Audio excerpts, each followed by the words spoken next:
ప్రభువైన యేసుక్రీస్తు నామంలో మీ అందరకు అమలాపురం హౌసింగ్ బోర్డు క్రీస్తు సంఘము మరియు కాకినాడ బాపూజీ నగర్ క్రీస్తు సంఘంలో తరపున సత్య సువార్త అనే మా సువార్త కార్యక్రమాలకు స్వాగతం తెలియజేస్తున్నాను. వాళ్ళ ధ్యానాంశం ఏంటంటే యోబు గ్రంథము 4వ అధ్యాయము 6వ వచనం. నీ భక్తి నీకు ధైర్యము పుట్టించదా? ధ్యానాంశం, నీ భక్తి నీకు ధైర్యము పుట్టించదా? ప్రార్థన చేసుకుని దేవునికి లేఖనాలు. పరలోకమందున్న మా ప్రియ తండ్రి, పరిశుద్ధుడా, నీ పరిశుద్ధ నామమునకు స్తోత్రములు స్తుతులు తెలియజేస్తూ ఉన్నా తండ్రి. భక్తి ధైర్యాన్ని పుట్టిస్తుంది కనుక ఎవరైతే యెహోవా యందు భయభక్తులు కలిగి ఉంటారో వారు పర్వతం ఎలాగైతే కదలకుండా ఉంటుందో తండ్రి, అంత ధైర్యంగా ఉంటారు ప్రభు. వారిని ఏది కూడా కదిలించలేదు ప్రభు. భక్తిగా అంత శక్తిని అనుగ్రహించున్నావు గనుక నాయన, ఈవేళ అనేక మంది భయంతో జీవిస్తున్నారు తండ్రి.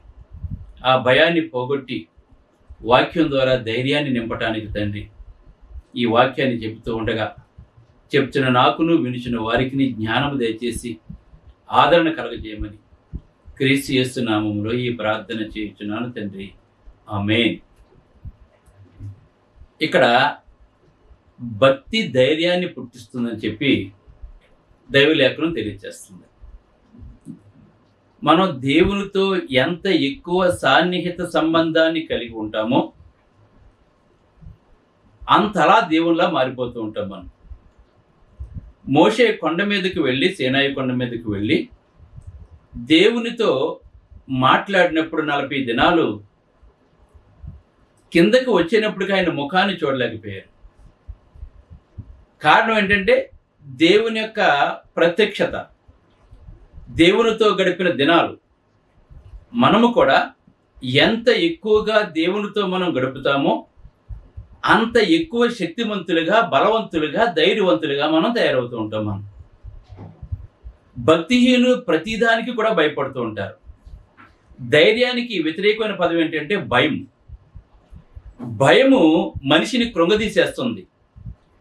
భయము మనిషిని చేతకాని వాడిని చేసేస్తుంది. భయము మనిషిని పిరికివాడిని చేస్తుంది. భయము మనిషిని ఓటం వైపు నడిపిస్తూ ఉంటుంది. కానీ ధైర్యం ఏం చేస్తుందంటే మనిషిని విజయం వైపు నడిపిస్తూ ఉంటుంది.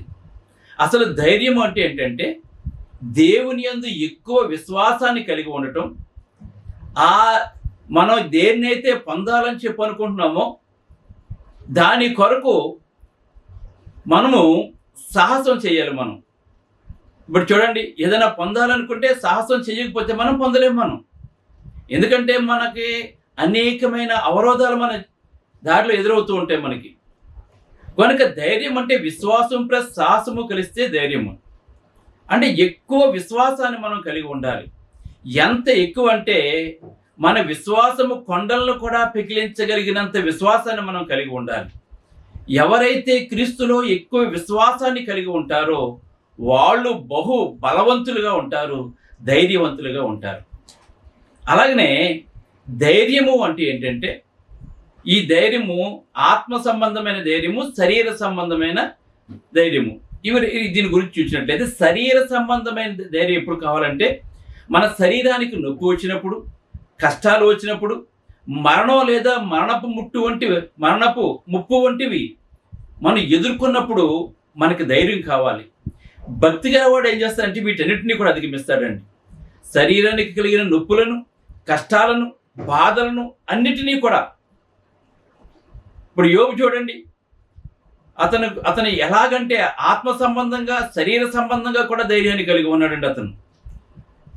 అలాగనే అవమానము, నిరుత్సాహం వీటిని జయించాలి మనం.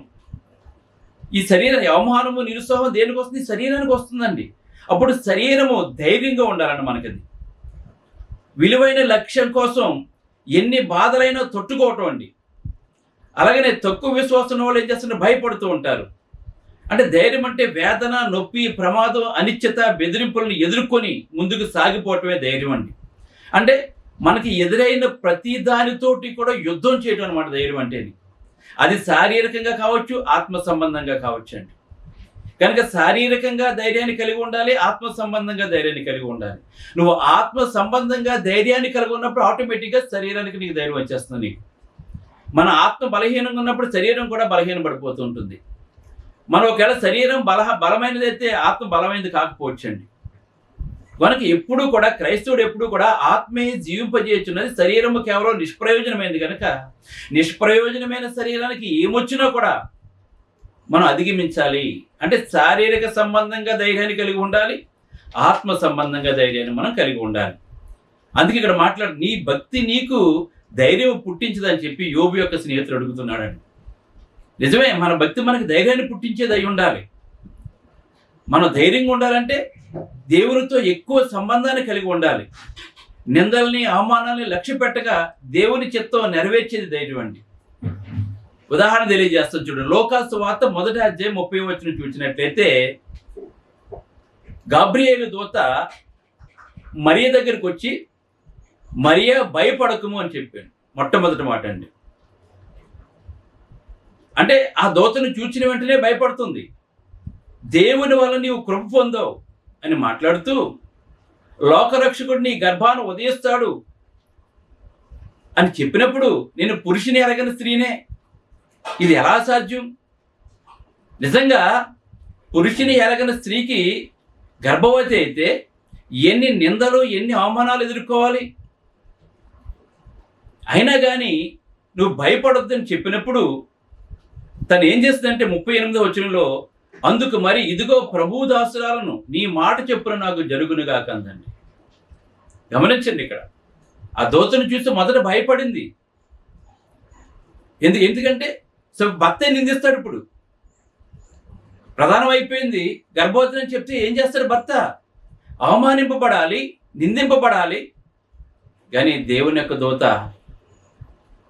యోసేపుతో కూడా మాట్లాడటం జరిగింది.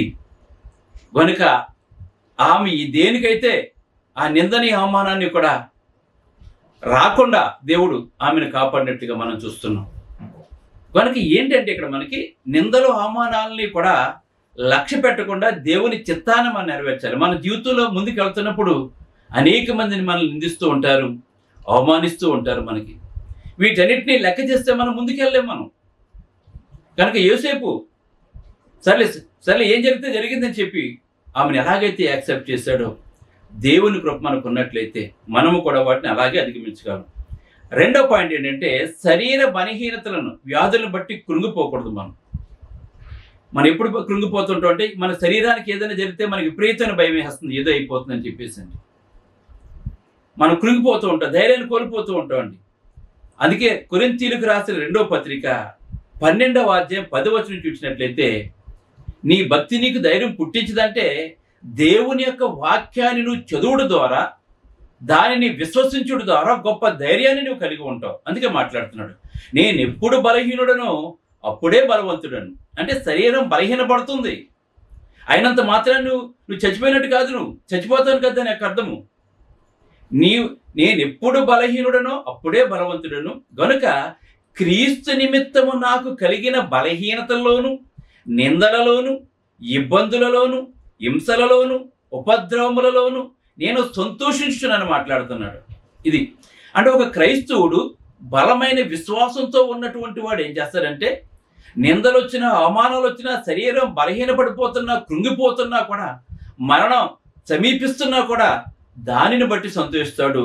నీ భక్తి నీకు ధైర్యం పుట్టిస్తుంది. ఇది భక్తి. ఎందుకంటే చూడండి, పిల్లలందరూ చచ్చిపోయారు, యోబుకి ఆస్తి అంతా పోయింది, నడినెత్తి నుంచి అరికాల వరకు కూడా వ్యాధి.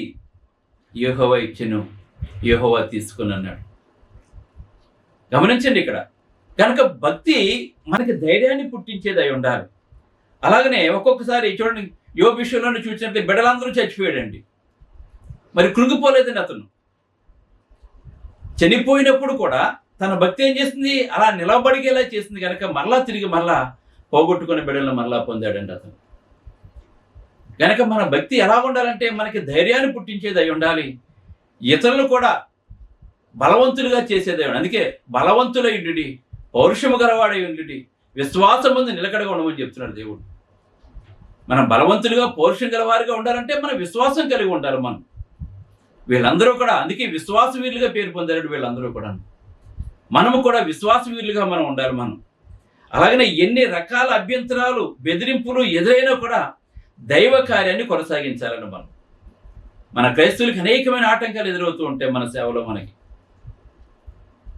ఉదాహరణ నెహెమ్యా గ్రంథము 6వ అధ్యాయము 2వ వచనము 14వ వచనము 19వ వచనం కనుక మనం చూసినట్లయితే నెహెమ్యా 6వ అధ్యాయము 2వ వచనము 14వ వచనము 19వ వచనం చూసినట్లయితే యెరూషలేము దేవాలయం యొక్క గోడను పడగొట్టినప్పుడు సన్బల్లట్టును గెషెమును నాకు ఏదో హాని చేటుకు ఆలోచించారండి నెహెమ్యాకి.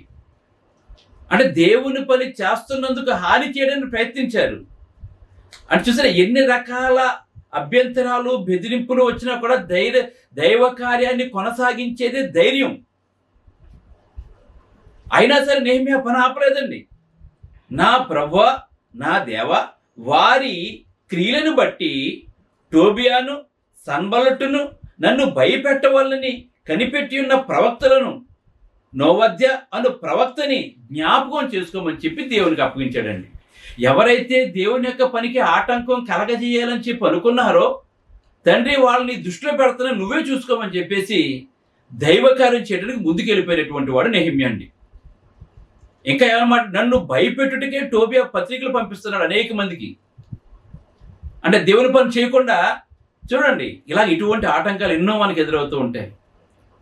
మనం ధైర్యాన్ని పోగొట్టుకోకూడదండి. అలాగనే ప్రాణాపాయ పరిస్థితుల్లోనూ కూడా బలపడి అనేక మందిని బలపరిచేదండి ధైర్యం. ఇప్పుడు చూడండి అపోస్తుల కార్యం 27-22 చూసినట్లయితే పౌలు వేరొక చోట నుంచి చెప్పుకుంటానని చెప్పినప్పుడు పౌలుతో పాటే మరికొంతమంది ఖైదీలను వేరొక చోటకి తీసుకుని వెళ్తున్నారు. అయితే పౌలు ముందుగానే హెచ్చరిక చేశాడు. ఇప్పుడు మనం వెళ్తున్నది ప్రయాణానికి అనుకూలము కాదు అని చెప్పినప్పుడు పౌలు మాట వారు ఎవరో కూడా లక్ష్య పెట్టలేదండి. వాడు నావికుడు చెప్పిన మాటే లక్ష్య పెట్టారు. పౌల్ని ఎందుకు చేతకాని వాడిగా చూశారండి. పౌల్ని కొద్ది దూరం వెళ్ళేటప్పటికే ఏమైపోయిందంటే భయంకరమైన తుఫాను, ఇంకా ముందుకు వెళతాము అన్న గ్యారంటీ కూడా లేకుండా ఒక్కసారి బోళ్ళలో ఉన్న వారందరూ కూడా మిక్కిలి భయభ్రాంతులు గలవారు అయిపోయారండి. ఇంకా మనం తిరిగి ఇంటికి వెళ్ళాం, మనం చచ్చిపోతాం అని చెప్పేసి ఆ గాలి యొక్క అలల యొక్క ఉధృతికి వాళ్ళ ప్రాణాల మీద ఆశ ఎవరూ కూడా పెట్టుకోలేదండి. వాళ్ళలో ఉన్న సరుకునంతా కూడా సముద్రంలో పడేస్తున్నారండి. ఇంక వాడు బ్రతికితే చాలు అనుకుంటున్నారు. కానీ ఆ ప్రాణ భయంతో గిలగిలగిల ఆడుతున్నప్పుడు అప్పుడు పౌలు మాట్లాడుతున్నాడు, నేను ముందుగానే మీకు చెప్పాను, నేను ఇది అనుకూలమైంది కాదు అని చెప్పాను. నేను ఈ ప్రయాణం ఈ రేవు అనుకూలమైంది కాదంటే మీరు ఎలాగే వెళ్ళాలని చెప్పి మీరు అన్నారని చెప్పి మాట్లాడుతూ ఆయనను మీరు భయపడండి. వాళ్ళందరూ కూడా ప్రాణాలు గుప్పుట్లో పెట్టుకుని ఇప్పుడు వాళ్ళు చనిపోతే పౌలు కూడా చనిపోవాలి ఆ తుఫానుకి. అయితే ఏమని మాట్లాడుతానంటే ఇప్పుడైనను ధైర్యము తెచ్చుకోండి మిమ్మల్ని వేడుకొనుచున్నాను, వాడకే గాని మీలో ఎవనికి నీ ప్రాణహాని కలగదని చెప్పాడండి. భోజనం చేయమని చెప్పాడండి. చూసారు అంటే ఏంటనమాట, ప్రాణాపాయ స్థితిలో ఉన్నా కూడా తను భయపడకుండా వాళ్ళని ధైర్యం చెప్పేదే నిజమైన భక్తి. పౌలు అలా చేశాడండి. పౌలు గారు అంటే పరిస్థితి కూడా అలాగే ఉంది, కానీ అందులో పౌలు ఉండటం వల్ల పౌలుని జాగ్రత్తగా అక్కడ తీసుకుని వెళ్ళాలి కనుక దేవుడు పౌలు పక్షంగా ఉన్నాడు. అలాగే మనము కూడా ఎక్కడికైనా వెళ్తూ ఉన్నప్పుడు మన గురించి దేవుడు ఏం చేస్తాడంటే వాళ్ళని కాపాడుతుంటాడు.